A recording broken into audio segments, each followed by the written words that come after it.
សួស្តីអ្នកទាំងអស់គ្នារីករាយការចូលទស្សនាវីដេអូដែលសិក្សាអំពីមេរៀនគណនេយ្យលើកុំព្យូទ័រដែលខ្ញុំប្រើប្រាស់នៅក្នុងកម្មវិធី QuickBooks បាទនៅក្នុងវីដេអូនេះខ្ញុំនឹងបង្ហាញអ្នកទាំងអស់គ្នាអំពីការគ្រប់គ្រងឬការកត់ត្រានៅក្នុងហាងលក់កុំព្យូទ័រមួយបាទអញ្ចឹងដើម្បីងាយស្រួលក្នុងការយល់គឺយើងមើលទៅប្រធានលំហាត់ទាំងអស់គ្នាបាទនៅក្នុងនេះខ្ញុំដាក់ថាលោកដុល្លារបានបើកហាងលក់កុំព្យូទ័រមួយដែលមានឈ្មោះថាដុល្លារកុំព្យូទ័រដែលមានប្រតិបត្តិការដូចខាងក្រោមនៅថ្ងៃទី1ខែ1ក៏បានដាក់ទុនចំនួន 3000 ចូលទៅក្នុងហាងហើយនឹង $7000 ទៀតទៅក្នុងគណនីធនាគារបាទអញ្ចឹងដើម្បីកត់ត្រាប្រតិបត្តិការនេះបានយើងត្រូវមានបែបនេះបាទអញ្ចឹងទី1គឺយើងត្រូវបង្កើតក្រុមហ៊ុនថ្មីមួយបាទបន្ទាប់មកយើងចុះឆាត account បែបនេះ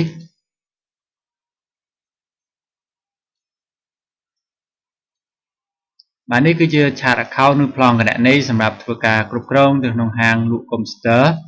ឬក៏ក្រុមហ៊ុនពាណិជ្ជកម្មដែលឆាត account គឺមានចំនួនច្រើនជាងក្រុមហ៊ុនសេវាកម្មបាទនេះគឺជាប្រភេទឆាត account បាទតើតើនឹងប្រភពចំណូលគឺខ្ញុំបានបែងចែកចំណូលពីការលក់កុំព្យូទ័រលក់ laptop ហើយនឹងគ្រឿងផ្សេងទៀតហើយតើតើនឹងសេវាកម្មបាទអញ្ចឹងតើតើចំណាយក៏ដូចគ្នាផងដែរគឺយើងមានចំណាយច្រើនផ្នែកបាទខ្ញុំបានរៀបដាក់បែបនេះទាំងអស់បាទអញ្ចឹងបន្ទាប់ពីយើងបង្កើតក្រុមហ៊ុនបង្កើតឆាត account រួចមកគឺយើងធ្វើការចុះប្រតិបត្តិការប៉ុន្តែសូមបញ្ជាក់ផងដែរថាប្រតិបត្តិការសម្រាប់ក្រុមហ៊ុនពាណិជ្ជកម្មគឺយើងមិនចុះតាម company make no entry នោះទៀតទេគឺយើងលែងធ្វើការចុះបែបនេះទៀតហើយគឺយើងធ្វើការចុះតាមម៉នួយមួយជាក់ស្ដែងបាទអញ្ចឹងឧទាហរណ៍ជាក់ស្ដែងនៅក្នុងនេះទី1ក៏បានដាក់ទុន 3000 ទៅក្រុមហ៊ុនចូលហាងហើយនឹង 7000 ចូលក្នុងធនាគារបាទករណីម្ចាស់ដាក់ទុនគឺយើងចូលតាម banking ហើយយើងពាក្យថា make deposit បន្ទាប់មកយើងឃើញផ្ទាំងនេះអញ្ចឹងទី1គឺ deposit to អញ្ចឹងក៏ដាក់លុយចូលក្រុមហ៊ុនយើងប្រើ cash on hand បាទឧទាហរណ៍នៅថ្ងៃទី1ខែ1អញ្ចឹងនៅក្នុងនេះទី1 receive from គឺយើងចុចមកគឺអត់មានអ្វីទេយើង add new បាទនេះគឺសំដៅលើឈ្មោះមនុស្សអញ្ចឹងនៅក្នុងនេះគឺយើងទទួលបានពីលោកដុល្លារបាទហើយ receive from នេះគឺយើងត្រូវមើលគណនីមួយឈ្មោះថា owner equity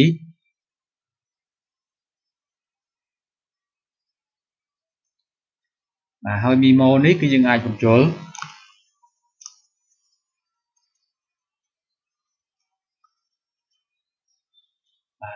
នៅក្នុងនេះគឺមាន site number បើសិនយើងករណីដាក់ជា site យើងដាក់ចំនួន site មាន PMT method គឺ payment method គឺតើតើនឹង cash មាន site មាន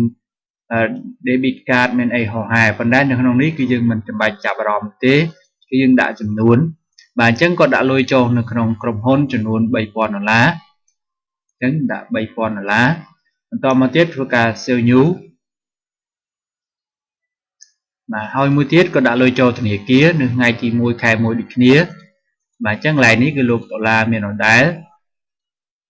ហើយកន្លែងនេះគឺយើងយក owner equity ដូចគ្នាហើយដាក់លុយចូលធនាគារចំនួន$7000បាទហើយយើងធ្វើការ save close បាទអញ្ចឹងដើម្បីចង់ដឹងថាតើលទ្ធផលនៃការចុះរបស់យើងទៅខាងណាគឺយើងចូលតាម report content and tax ហើយយើងពាក្យថា signal បាទអញ្ចឹងយើងដាក់បង្ហាញសម្រាប់ខែ1ឬយើងដាក់ទាំងអស់បែបនេះបាទអញ្ចឹងយើងឃើញថាយើងបានចុះពីប្រតិបត្តិការមិញបាទយើងឃើញថាប្រតិបត្តិការទី1គឺ cash on hand របស់យើងកើនឡើង 3000 ហើយ owner equity គឺ 3000 ប្រតិបត្តិការទី2 cash in bank 7000 owner equity គឺសរុបទៅគឺ $10,000 ឬ $10,000 បាទនេះគឺជាការកត់ត្រាសម្រាប់ក្រុមហ៊ុនពាណិជ្ជកម្មចូលដល់ទី2ខែទី1ថ្ងៃទី2បានបង់ប្រាក់ចំនួន$600សម្រាប់ជួលហាង3ខែដំបូងជូនលោកស៊ុនស៊ីមបាទអញ្ចឹងករណីដែលក្រុមហ៊ុនចាយលុយករណីក្រុមហ៊ុនចាយលុយគឺយើងចូលតាម banking ដូចគ្នាប៉ុន្តែយើងពាក្យថា right side បាទហើយបន្តមកទៀតយើងកំណត់នៅកន្លែងនេះតើគាត់ចាយជាលុយ cash on hand ឬ cash in bank អញ្ចឹងបើសិនគាត់ចំណាយសាច់ប្រាក់ cash on hand បាទអញ្ចឹងយើងឃើញសមតលរបស់ cash on hand គឺ$3000បាទនៅថ្ងៃទី2ខែ1 pay to order of មានន័យថាគាត់បង់លុយឲ្យអ្នកណាគេអញ្ចឹងនៅកន្លែងនេះយើងចុច add new បាទប្រភេទរបស់គេគឺជា vendor អញ្ចឹងកន្លែងនេះដាក់ Mr. សុនស៊ីមបាទបន្តមកទៀតយើងអាចជ្រើសគណនីបាទអញ្ចឹងគណនីដែលគាត់បង់លុយ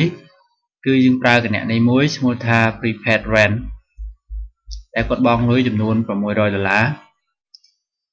បាទហើយយើងអាចសរសេរ memo ក្នុងការចងចាំ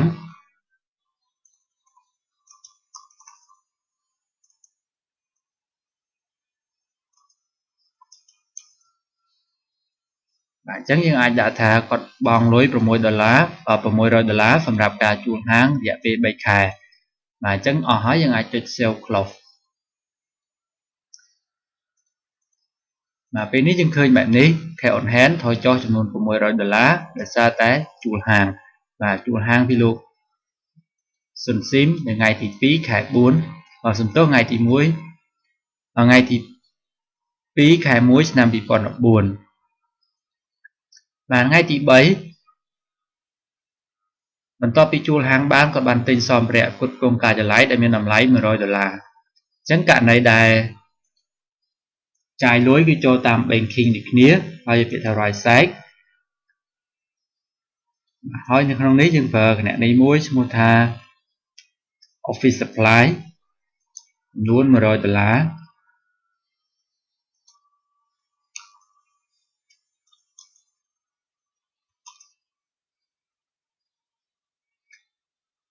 បាទអញ្ចឹងយើងដាក់ប៉ុណ្នេះក៏គ្រប់គ្រាន់ដែលយើងមិនចាំបាច់ដាក់ឈ្មោះបើសិនបើយើងមិនដឹងឈ្មោះតែបើសិនយើងដឹងឈ្មោះយើងអាចដាក់ឈ្មោះចូលក៏បានដូចគ្នាបាទនេះគឺ cash on hand យើងធ្វើចុះ$100ដោយសារយើងទិញ office supply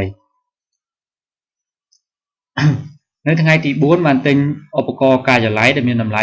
$700ជាសាច់ប្រាក់ពីហាងកំពង់ចាមបាទអញ្ចឹងថ្ងៃទី4វាចូល banking right side ដូចគ្នាករណីចាយលុយ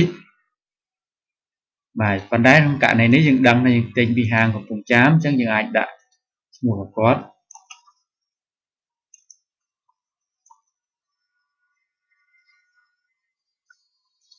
បាទហើយយើងទិញ office equipment តម្លៃ$700បាទអញ្ចឹងយើងចូលបន្ថែម